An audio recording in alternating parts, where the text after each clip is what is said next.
Well, today on the Feast of the Holy Family, we can read these scriptures in any way we wish, but I think it's important for us to look at the scriptures in such a way that we see underlying them a program, if you will, or of how we should deal with our relationships. We all live in relationship. Whether we're married or not married, it doesn't matter whether we're old or whether we're young, there are relationships in our lives. And one of the most difficult and conflictual parts of life is, in fact, relationships, getting along with people. And the scriptures today give us kind of a blueprint, if you will, as to how we should relate one to another. Now, we call this Holy Family Sunday, but, you know, the whole concept of Ward and June Cleaver as a family is really not how most of us live. I don't live with my children. I don't have any children. You're my children, and you're not going to live with me, okay? 50%, better than 50% of the children going to school today come from families that are divorced. We have blended families. We have adopted families. We have people who have been widowed young and have young children. We have people that have been widowed late in life. We have people that are separated because of war. We have people that are separated because of business, who are not physically together in the same place. So to talk of family as if it were a husband, a wife, and 2.3 children, or whatever the statistic is, really begs the question. And so what the scripture today is trying to establish is that no matter what our family looks like, no matter what our particular life looks like, there's a way to sustain those relationships, a way that will keep us on the road. So if you read carefully the scriptures today, you'll see that what they're saying is that we need to nurture the relationships that we have, no matter what they might be. Now, the scripture speaks specifically to the man and wife relationship, to the child and parent relationship, the father to the children relationship. It speaks to all those relationships. So I want to give you a little thing to remember today, that the way we as Christians nurture relationships, no matter what our families look like, is we need to every day look at our hand. See your hand? Okay. Each one of your fingers should represent for you one of your relationships. And you should use your hand as a prayer book so that before you go to bed at night, you make sure you have your fingers and your thumbs named, and you use those to remind yourself of who you are in relationship with. And so you pray for your husband or for your wife. You pray for each of your children by name. You pray for your parents individually. You pray for perhaps someone who in the relationship is sick or a friend. And so if you name your fingers, it becomes an instant prayer book. You never have to forget anybody. Now, some of them might have a double name because you might have lots of kids, or you have to use both hands, you know, and that's fine.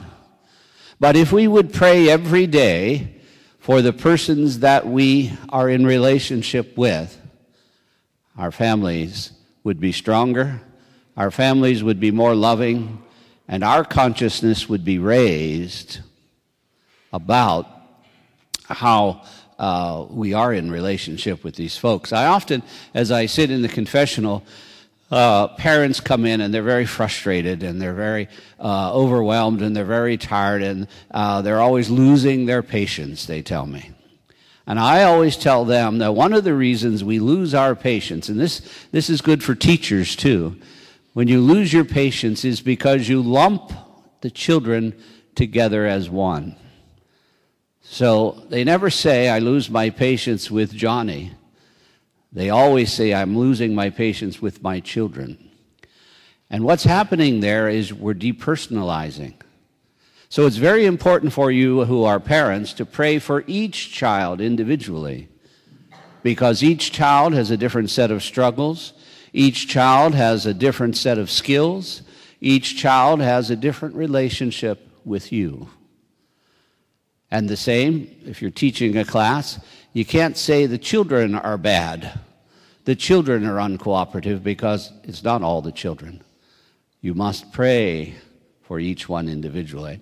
When I was a principal, teachers would come in and say, oh, this student is making me nuts. This student is making me crazy. And I always ask them a question. And the question is this: what's the color of their eyes? And most times they couldn't answer. And the reason? They wouldn't look them in the eye. They didn't want to deal with them.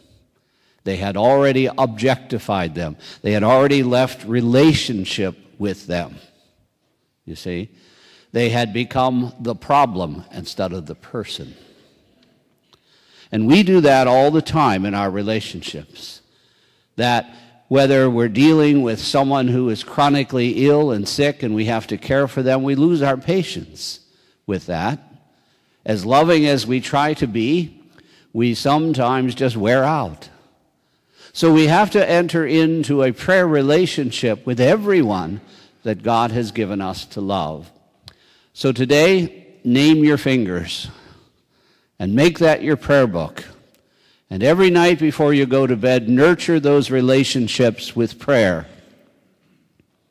And think about each one individually. And don't lump your children together, and don't lump your problems together, and don't lump your students together, and don't lump your parents together, because they're two individuals. Sometimes children do that too. My parents. They're two different relationships. So today, as you and I pray, we want to build up the concept of family. But the concept of family is whoever God has given us to love, whoever God has placed in our lives. How we got there is immaterial. There's certainly no better example of that than the Holy Family. You have an unwed mother. You have a husband who wanted to divorce her because of that. Very strange way to begin a relationship. And yet, because through prayer they were able to focus on each other, they were able to focus on their relationships with each other and obey God's will, they came to change the course of history. The same is true of us, that if we concentrate on God's will, whatever kind of a family we might have, whatever its makeup, whatever it might look like, if we focus on the relationships and on doing God's will, then our family will in fact be a holy family.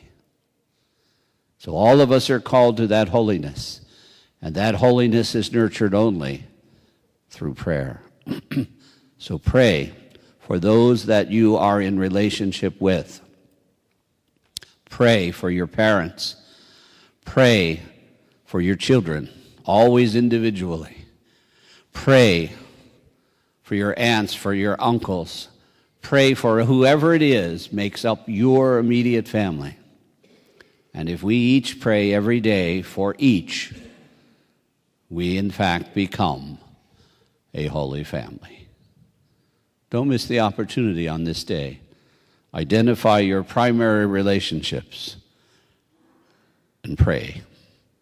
And in praying, you will enhance that relationship and make it beneficial both for you and for them.